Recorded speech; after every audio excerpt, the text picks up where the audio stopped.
माता वैष्णो कभी अपने भक्तों को निराश मत करना, ये भक्त आपके ही सहारे हैं। सच्चे दिल से कमेंट बॉक्स में लिख देना जय माँ दुर्गा।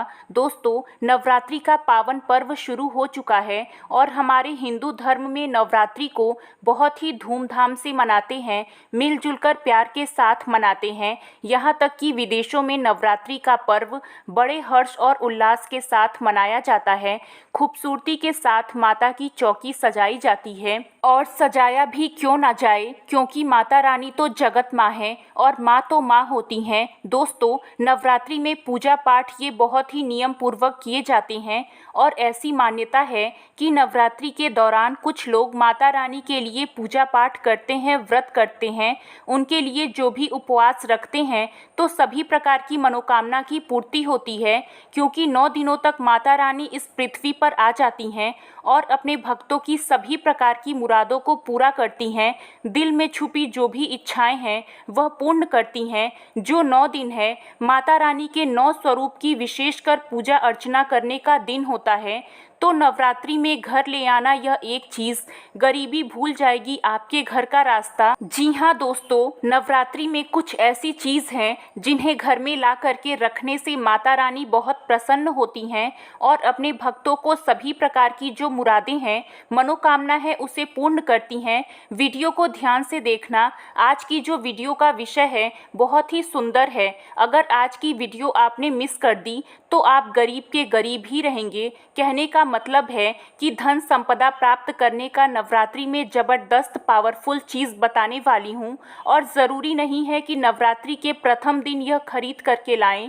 आप चाहते हैं तो किसी भी दिन नवरात्रि में आप इसे खरीद करके अपने घर में स्थापित कर सकते हैं। आपकी दिन दोगुनी रात चौगुनी तरक्की होगी। साथ ही साथ नवरात्रि से जुड़ी बहुत सारी जानकारी बताऊंगी। वीडियो को ध्यान से देखिएगा। मैं माता रानी की सौगंध खाती हूँ, अगर आपके घर में धन ना बरस जाए तो मुझे बताना। ये चीज़ें नवरात्रि में हम भी ज़रूर लाते हैं और हमें माता रानी का आशीर्वाद भी मिल चुका है। आज हम धन ऐश्वर्य से परिपूर्ण हैं। आज हमारे घर में धन दौलत की कोई कमी नहीं है। गाड़ी बंगला सब हमारे पास है, वह भी माता रानी की कृपा से। तो हमने सोचा जो हमारे सभी दर्शक हैं उन्हें भी माता से जुड़ी कुछ चीज़ें बता दें, ताकि हमारे दर्शकों को लाभ प्राप्त हो सके, माता रानी का आशीर्वाद मिल सके। आइए जानते हैं दोस्तों। मैं हर दिन बोलती हूँ कि माता रानी नवरात्रि में माता रानी की जो सेविका होती है हमारे घर के द्वार पर 9 दिनों तक आती है। हम कितनी पूजा कर रहे हैं, कितना पाठ कर रहे हैं माता रानी के लिए, हम कौन सा भोग लगा रहे हैं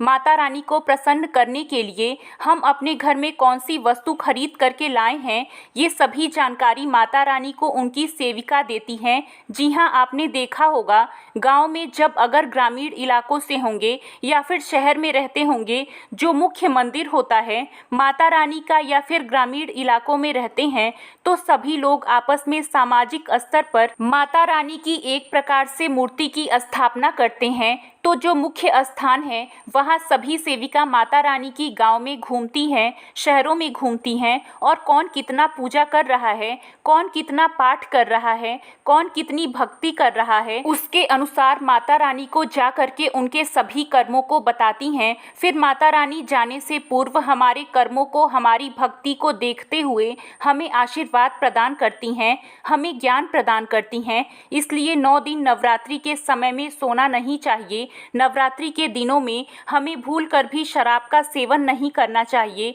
लहसुन प्याज तो जो ये तामसिक कही गई हैं, इनका परित्याग कर देना चाहिए। नवरात्रि में कौन सी ऐसी चीज़ है जिसे हम अपने घर में खरीद कर लाएंगे, जिससे हमारे घर में अन्न धन की बढ़ोतरी हो, सारी जानकारी इस वीडियो में जानेंगे। तो चलिए मैं आप लोगों को बताना चाहूँगी नवरात्रि में हमें कौन सी चीज़ लानी चाहिए। तो अगर आप इस प्रकार की जानकारी में इंटरेस्टेड हैं तो वीडियो को लाइक करके चैनल को सब्सक्राइब ज़रूर करिएगा। दोस्तों, हमारे धर्मशास्त्र कहते हैं आप में से अधिकतर ऐसे लोग हैं जो विदेश यात्रा करना चाहते हैं, या फिर आप में से ऐसे लोग हैं जो हमारे हिंदू धर्म में कहा गया है तीर्थ की यात्रा करना चाहते हैं, चारों धाम की यात्रा करना चाहते हैं। लाख प्रयास के बाद आपकी मनोकामना पूरी नहीं हो पा रही है तो आप जो है नवरात्रि के समय में ध्वजा घर पर खरीद करके लाइए। इसे इसे माता रानी को समर्पित कर दें और नवमी के दिन इसे किसी भी देवी मंदिर में जाकर आप इसे चढ़ा देना या फिर मंदिर में जाकर इसे समर्पित कर देना। बिल्कुल ही आप विदेश यात्रा या फिर चारों धाम की यात्रा करना चाहते हैं, वह यात्रा मंगलमय हो जाएगी। चाह के भी यात्रा पूरी नहीं हो पा रही है, यानी कि समय नहीं बन पा रहा है, आपका समय बन जाएगा, सभी रास्ते खुल जाएंगे। यकीन मानिए दोस्तों, आर्थिक कष्टों से मुक्ति पाने के लिए आप में से अधिकतर ऐसे लोग हैं जो कि बोलते हैं गुरुजी हम धनवान बनने के लिए क्या करें। तो नवरात्रि के समय में सुनिए, अगर आर्थिक कष्टों से मुक्ति पाना चाहते हैं तो चांदी की कोई भी कुछ सामग्री ला करके देवी माता को समर्पित करना। नवरात्रि के समय में चांदी से बनी कोई भी सामग्री ला करके माता रानी को समर्पित करना है और इस चांदी से बनी हुई जो सामग्री है आप माता को समर्पित करेंगे तो 10वें दिन आपको इसे गंगा जल से स्नान कराने के बाद लाल कलर के कपड़े या फिर चांदी की डिब्बी अगर आपके पास में है तो आप 5 चावल के साथ में 5 गोमती चक्र, 5 जो आपने कौड़ी रखी है उसमें डाल करके आप इसे रख सकते हैं दोस्तों। या फिर चाहते हो तो चांदी की जो पात्र आपने माता रानी को भेंट की है वह लाल कलर के कपड़े में बांध करके धन तिजोरी में रखें, उत्तर दिशा में रखें। आपके घर में पैसे आने के सभी मार्ग खुल जाएंगे। ऐसा कहते हैं इस उपाय से दरिद्र व्यक्ति भी धनवान बन सकता है। दोस्तों, आप में से ऐसे लोग हैं जो कि आरोग्य बनना चाहते हैं तो नवरात्रि के प्रथम दिन से लेकर के अंतिम दिन तक कभी भी गाय का घी मिला करके रखें, बिल्कुल ही गाय का घी मिला करके रखें और उनकी जोत जलाएं। और माता रानी का जो बीज मंत्र कहा गया है, जैसे कि या देवी सर्वभूतेषु शक्ति रूपेण संस्थिता नमस्तस्यै नमस्तस्यै नमस्तस्यै नमो नमः, इस मंत्र का ध्यान करते हुए माता रानी का बीज मंत्र ओम ह्रीं क्लीं चामुंडाय विच्चे, इस बीज मंत्र का जाप जरूर करना है। आपको आरोग्य मिलेगा, आपकी जो बीमारी है वह दूर होगी। दोस्तों, आप में से ऐसे लोग हैं जो कि स्वयं का घर चाहते हैं, यानी कि उनके पास घर नहीं है और वह चाहते हैं माता रानी की कृपा से आपका घर हो जाए। देखिए, इस उपाय से हम कई लोगों को घर प्राप्त करवा चुके हैं। तो करना क्या है, मिट्टी का छोटा सा घर खरीद करके लाना है। मिट्टी का आप छोटा सा स्वयं भी घर बना सकते हैं। ये बना करके माता रानी को समर्पित करना है तो नवरात्रि के बाद स्वयं आपके पास घर होगा। कुछ दिनों में मनोकामना की पूर्ति होगी। लेकिन लालच मत रखना, लालच बुरी बला है। बस चुपचाप माता रानी को घर भेंट कर देना और सच्ची भक्ति आराधना में लग जाएं। नौकरी में पदोन्नति चाहते हो तो 3 नारियल ला करके घर में रखना है और नवमी के दिन इसे मंदिर में जा करके चढ़ा करके आ जाना तो स्वयं आप देखना आपकी पदोन्नति हो जाएगी। दिन दोगुनी रात चौगुनी तरक्की होगी। गल्ला हमेशा नोटों से भरा रहेगा, धन से घर भर जाएगा। दोस्तों, आप में से अधिकतर लोग हैं जो कि आकर्षण बढ़ाना चाहते हैं तो धूप, सुगंध, अगरबत्ती या फिर चमकीली जो सामग्री है ये खरीद करके माता रानी को समर्पित करें। अब चलिए मैं आप लोगों को अपार धन संपत्ति प्राप्त करने के लिए ज़बरदस्त गुप्त उपाय बताने जा रही हूँ। तो अगर आप अपार धन संपत्ति प्राप्त करना चाहते हैं तो इन 9 दिनों में आपको किन्नर से 1 रुपये का सिक्का मांग लेना है। देखिए, बड़ी मुश्किल से किन्नर पैसे देते हैं क्योंकि उनकी जो दुआ होती है उसमें काफ़ी दम होता है। अगर आपके पास में कोई किन्नर अच्छे संपर्क में है, आपसे अच्छा बनता है तो नवरात्रि में किन्नर से आपको 1 रुपये का सिक्का लेना है और इसे आपको गंगा जल में धोने के बाद नवरात्रि के समय में ही आपको अपनी तिजोरी या फिर पर्स में रखना है। आजीवन आपके घर में पैसों की कमी नहीं होगी। किन्नर को माँ जगदम्बा का आशीर्वाद प्राप्त है, ब्रह्मा जी का आशीर्वाद प्राप्त है, राम जी का वरदान प्राप्त है। उनका आशीर्वाद अगर जिस किसी भी व्यक्ति के सर पर हो जाए तो उसका बेड़ा पार हो जाता है। उसे राजा बनने से कोई नहीं रोक सकता है। लेकिन ध्यान रहे, किन्नर असली होना चाहिए। आजकल बाजार में मर्द लोग भी किन्नर बनकर दान लेते हैं। असली किन्नर की बात ही कुछ और होती है। उसे देवतुल्य माना जाता है, ईश्वरीय शक्ति के रूप में माना जाता है। तो जो असली किन्नर होता है, कुदरती किन्नर होता है, उस किन्नर से मिला हुआ आशीर्वाद स्वयं हीरा बन जाता है, धन बन जाता है, सोना चांदी बन जाता है। दोस्तों, आप चाहते हैं तो मौली धागा भी इस दिन खरीद कर 9 गांठ लगा दीजिए। 9 गांठ लगाने के बाद इस धागे को 9 मनोकामना बोलते हुए, नव दुर्गा का ध्यान करते हुए 9 प्रकार की मनोकामना बोलते हुए गांठ लगानी है और 9 दुर्गा माता को इसे समर्पित कर देना है, यानी कि भेंट कर देना है। तो 9 प्रकार की आपकी इच्छा की पूर्ति होगी, 9 प्रकार के आपको फल प्राप्त होंगे। माता बड़ी प्रसन्न होती हैं, खुश होती हैं। दोस्तों, आप चाहते हो धन दौलत सुख समृद्धि, तो कमल पर विराजमान माता लक्ष्मी जी की तस्वीर भी ला सकते हैं। इससे घर में धन समृद्धि में वृद्धि होती है, सौभाग्य की प्राप्ति होती है। लेकिन एक बात का विशेष ध्यान रखना, इसे आपको उत्तर दिशा में लगाना है। आप चाहते हो तो नवरात्रि के किसी भी दिन में 16 श्रृंगार खरीद करके ला सकते हो। ऐसा माना जाता है कि जो भी व्यक्ति अपने जीवन काल में चाहे एक ही बार क्यों ना हो, चाहे जो भी माता बहनें जीवन काल में चाहे एक ही बार क्यों ना हो, माता रानी को अगर 16 श्रृंगार चढ़ा दें तो ऐसे व्यक्ति की जो पारिवारिक जीवन में अशांति है, ऐसे व्यक्ति के अगर पारिवारिक जीवन में किसी भी प्रकार की परेशानी है, वह परेशानी समाप्त हो जाती है। अगर कोर्ट कचहरी का मामला चल रहा है या फिर वाद विवाद बढ़ चुका है, डिवोर्स होने का खतरा है, तो 16 श्रृंगार माता रानी को चढ़ा देना बिल्कुल ही बिखरता हुआ परिवार बन जाएगा, यानी कि माता रानी बर्बाद होने से बचा लेती हैं। लेकिन याद रहे, 16 श्रृंगार अच्छे से अच्छा माता को समर्पित करना। बाजार में केमिकल द्वारा भी श्रृंगार होते हैं जो कि 2 पैसे के होते हैं, खराब होते हैं, सड़े गले होते हैं, उनमें किसी किसी में तो सामान ही नहीं होता है। इसलिए देखकर 16 श्रृंगार अर्पित करें। दोस्तों, नवरात्रि में आप चांदी के सिक्के लाइए, इसे बहुत ही अच्छा माना जाता है। मोर पंख शास्त्रों में बहुत ही शुभ माना गया है। नवरात्रि में माँ सरस्वती का जो मोर पंख प्रिय मोर पंख है, अगर घर में ला करके स्थापित करते हैं तो आपके घर में जितने भी विद्यार्थी हैं उनका पढ़ने लिखने में मन लगेगा, उनकी क्षमता तीव्र हो जाती है, बुद्धि का विकास हो जाता है, बल बढ़ता है, ताकत बढ़ता है। ऐसा व्यक्ति शिक्षा के क्षेत्र में कभी हारता नहीं है।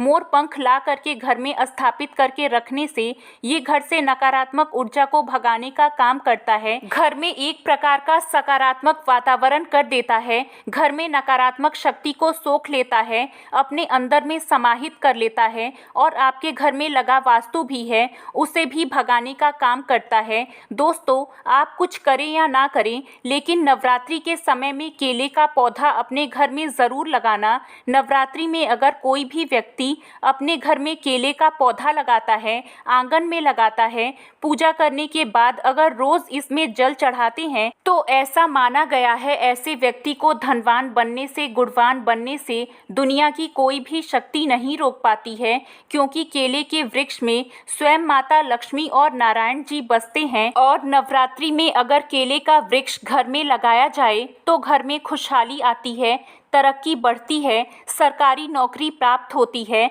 दोस्तों, और भी कुछ सामग्री है जिसे नवरात्रि में आपको अवश्य लाना चाहिए, जैसे कि चांदी का कछुआ है। अगर आपके पास थोड़े बहुत पैसे हैं तो चांदी का कछुआ अपने घर में ज़रूर लाइए। चांदी का कछुआ घर में ला करके स्थापित करने से हमारे घर में सुख शांति वैभव और धन धान्य में वृद्धि होती है और माता रानी की सेविका भी होती हैं, जो देखती हैं कि माता की भक्ति, माता रानी के लिए ख्याल क्या क्या लाया गया है, वो चीज़ होना बहुत घर में ज़रूरी है। नवरात्रि में कुछ ना कुछ घर में ज़रूर लाना चाहिए, इससे माता रानी बहुत प्रसन्न होती हैं। चांदी का कमल स्थापित कर सकते हैं घर में ला करके, या फिर नव दुर्गा माता को समर्पित कर सकते हैं। नव दुर्गा माता को चांदी का कमल लाइए और समर्पित कर दीजिए। उसके बाद आप जो है 10वीं तिथि को यह कमल आप अपने धन स्थान में रखना। ऐसा माना जाता है कमल की जितनी भी पंखुड़ियाँ होती हैं उतना ही आपको एक प्रकार से आप बोल सकते हैं मार्ग, यानी कि जितनी पंखुड़ियाँ होंगी उतने मार्ग से आपको धन की प्राप्ति होगी। यानी कि 8 पंखुड़ी है तो 8 मार्ग से आपको धन प्राप्त होगा। कुछ भी मार्ग हो सकता है। दोस्तों, आप चाहते हैं तो घर में त्रिशूल भी खरीद करके ला सकते हैं। जो लोग शत्रु से परेशान रहते हैं, तीनों प्रकार के फूलों से बचना चाहते हैं, त्रिशूल त्रिशूल का मतलब क्या है? 3 प्रकार के फूलों का बना हुआ जो पात्र है, एक प्रकार से हम बोल सकते हैं धातु है, हम इसे त्रिशूल बोल सकते हैं। किसी भी चीज से बनवा सकते हैं तो त्रिशूल ला सकते हैं। त्रिशूल लाना उत्तम माना जाता है। आपके शत्रु आपको अनावश्यक परेशान करते हैं तो परेशान करना बंद कर देंगे, उल्टा उनका भी विनाश हो जाएगा। देखिए, आप चरण पादुका भी ला सकते हैं। जो व्यक्ति धनवान बनना चाहते हैं, गुणवान बनना चाहते हैं, सिद्धि प्राप्त करना चाहते हैं, ऐसे व्यक्ति नवरात्रि के समय माता रानी को चरण पादुका जरूर भेंट करनी चाहिए। जो साधक वर्ग हैं, जो लोग साधना करते हैं, नित्य साधना करना चाहते हैं, मंत्र सिद्ध करना चाहते हैं, भूत भविष्य वर्तमान जैसी जो सिद्धियां हैं उनको प्राप्त करना चाहते हैं, जीवन में धार्मिक कार्य करना चाहते हैं, पुण्य की बढ़ोतरी करना चाहते हैं, मन में कोई कामना नहीं, केवल भक्ति प्राप्त करना चाहते हैं, ऐसे व्यक्ति माता रानी को चरण पादुका जरूर भेंट करें। चरण पादुका भेंट करने से दुनिया की हर वह चीज़ आपको प्राप्त हो जाती है जो चीज़ साधु संत को भी कठोर भक्ति तपस्या करने के बाद नहीं मिल पाती है। दोस्तों, यह मैं जो गुप्त जानकारी आपको बता रही हूँ, माता रानी को चरण पादुका आपको उन्हें चरण पादुका के स्वरूप में भेंट करनी है। जो भी मनोकामना है वह मनोकामना की पूर्ति होगी, सिद्धि की प्राप्ति होगी। चांदी की कटोरी, चांदी का चम्मच ला सकते हैं। नवरात्रि में माता रानी को कटोरी में भोग लगा दीजिए। चांदी के चम्मच से आप जो है आचमनी कर सकते हैं। माता को भोग लगाने के लिए, आचमनी करने के लिए प्रयोग कर सकते हैं। लेकिन एक उपाय और मैं कह रही हूँ, नवरात्रि में यह चीज़ ज़रूर कर लेना। माता रानी आपके घर में दौड़ी चली आएंगी। अगर ना आए तो मुझे बताना। दोस्तों, देखिए माता रानी कैसे प्रसन्न होती हैं। माता रानी को प्रसन्न करने के लिए कई उपाय बताए गए हैं, लेकिन नवरात्रि के 9 दिनों में किसी भी एक दिन, अगर सप्तमी के दिन में अगर गुड़हल के फूल ले आते हैं, ध्यान से सुनिएगा, गुड़हल के कौन से फूल लाने हैं? जो लाल रंग के फूल होते हैं जिसमें से जीव बाहर निकलते हैं, इस प्रकार के आपको फूल लाने हैं और इस फूल की 21 संख्या में आपको माला बनानी है। नवरात्रि के सप्तमी तिथि को अगर आप माता काली को चढ़ा देते हैं तो बिल्कुल ही आपकी जो भी मनोकामना होगी वह पूरी हो जाएगी। दोस्तों, बिल्कुल ही हम आपको स्टैम्प पेपर पर लिखकर गारंटी दे सकते हैं। ये उपाय करने के बाद आपकी मनोकामना पूरी होने से दुनिया की कोई भी शक्ति नहीं रोक पाएगी। लेकिन हाँ, किसी कारणवश नवरात्रि के सप्तमी तिथि पर अगर आप यह नहीं कर पाते हैं तो नवरात्रि के किसी भी दिन आप माता रानी को जो गुड़हल की होती है माला, लाल कलर के गुड़हल होते हैं, उसके पुष्प की माला बना करके रात के 8 बजे के बाद 9 दुर्गा माता को समर्पित कर देना, पहना देना है। आपकी इच्छा पूर्ण होने से 1 महीने के भीतर में बड़ी से बड़ी इच्छा की पूर्ति होगी। हम इस स्टैम्प पेपर पर लिखकर गारंटी के साथ दे सकते हैं। लेकिन दोस्तों, भाव के साथ, श्रद्धा के साथ करिए। जो आपकी मनोकामना हो, आप गरीबी से जूझ रहे हैं, आपके जीवन में परेशानियां भरी हुई हैं, तब यह उपाय आप अवश्य करना। आपको 100% लाभ मिलेगा ही मिलेगा। उम्मीद है आपको ये जानकारी अच्छी लगी होगी। वीडियो अच्छा लगा हो तो वीडियो को लाइक करें, अपने दोस्तों के साथ शेयर करें और भी ऐसे वीडियो देखने के लिए चैनल को सब्सक्राइब ज़रूर करें। धन्यवाद।